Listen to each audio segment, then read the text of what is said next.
ఉస్మానియా యూనివర్సిటీలో విద్యార్థి సంఘాల ఎన్నికలు నిర్వహించాలని ఎస్ఎఫ్ఐ డిమాండ్ చేసింది. ఈ మేరకు ఆర్ట్స్ కాలేజీ ఆవరణలో సంతకాల సేకరణ చేపట్టింది.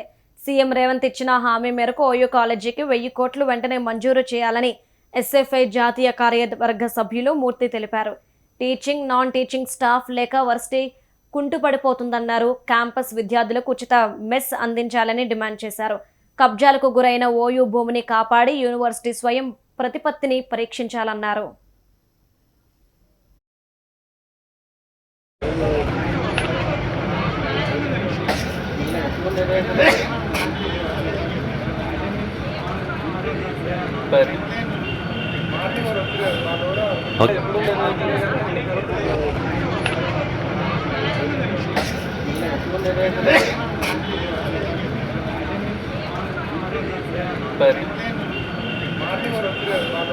Okay.